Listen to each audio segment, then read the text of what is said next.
এবং এখানকার প্রত্যেকটা মানুষ যেন ভোট দেওয়ার কারণে তাকে বাড়িঘর ছাড়তে না হয় অতীতের মতো, এইটা জিনিস আমরা নিশ্চিত করবো।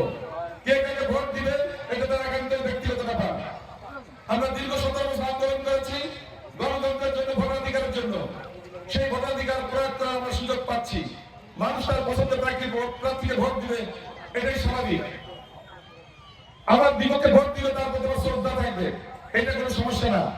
আমি মনে করি আমাদের যে কর্মসূচি সেগুলো আপনাদের সামনে তুলে ধরতে হবে, আমরা কি করতে চাই, তার মধ্য দিয়ে আপনাদেরকে বলবো আমাদের সমর্থন দিন।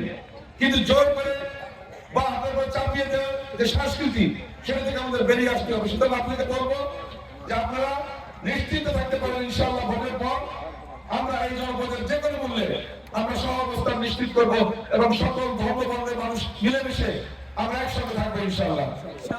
এখানে আমাদের সমাজের একটি সমস্যা আছে, দখলবাজ, চাঁদাবাজ, মাদক কারবারি। আমরা এইগুলোর বিরুদ্ধে কঠোর পদক্ষেপ নেব ইনশাআল্লাহ। যদি বিএনপি দেশ পরিচালনার দায়িত্ব পায়, আমরা চাঁদাবাজ মুক্ত, দখলবাজ মুক্ত, মাদক মুক্ত সমাজ গড়ব ইনশাআল্লাহ। কারণ আমরা যদি না করতে পারি তাহলে আমাদের সেই কাঙ্ক্ষিত উন্নয়নগুলো আনতে পারবো না। কারণ সমাজের ভিতরে বিশৃঙ্খলা থাকলে কখনোই সেখানে ভালো কাজ করা সম্ভব না। সুতরাং প্রথমেই আমাদেরকে এগুলোকে নিয়ন্ত্রণ করতে হবে এবং ইনশাআল্লাহ বিএনপি যদি আপনাদের মধ্যে নির্বাচিত হয় তাহলে বিএনপি এই দায়িত্ব কঠোরভাবে পালন করবে ইনশাআল্লাহ।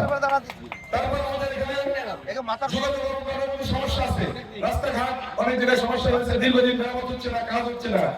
আমরা চেষ্টা করব এই জনপদের যোগাযোগ ব্যবস্থাকে ঢেলে সাজানোর জন্য, যাতে প্রত্যেকটা মানুষ সহজে যাতায়াত করতে পারে।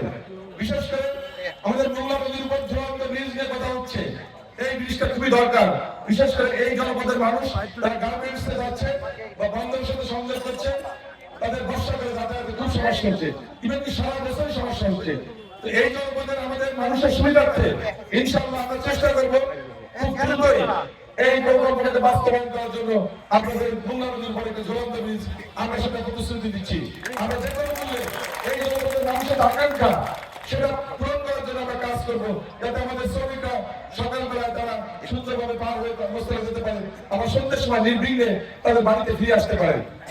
আমরা দেখেছি অনেকগুলো দুর্ঘটনা ঘটেছে, সুতরাং এটাকে আমরা অত্যন্ত গুরুত্বের সঙ্গে দেবো এবং আমরা চেষ্টা করবো এটাকে দ্রুত বাস্তবায়ন করার জন্য। আমরা চেষ্টা করবো মোংলা থেকে জনগণ পর্যন্ত সড়ক অবকাঠামো উন্নয়ন করার জন্য, যাতে সেখানে আমাদের ইকো ট্যুরিজম অর্থাৎ পরিবেশ বান্ধব যে পর্যটন সেটাকে প্রসারিত করার জন্য আমরা এই কাজটা করবো। সেটা আমরা করতে পারলে আমাদের জনপদের যে তরুণ যারা আছে তারা এখানে কাজের সুযোগ পাবে, তারা গাইড হিসেবে কাজ করবে, অনেকে ট্রান্সপোর্টে কাজ করতে পারবে, অনেকে এখানে এই ব্যবসা করে লাভবান হবে। আমরা চাই এই জনপদে ব্যবসার জন্য পরিবেশ নিশ্চিত করতে, কেউ যেন চাঁদাবাজি না করতে পারে, ব্যবসায় যেন নির্বিঘ্নে ব্যবসা করতে পারে সেটার ব্যবস্থা আমরা ইনশাআল্লাহ করবো।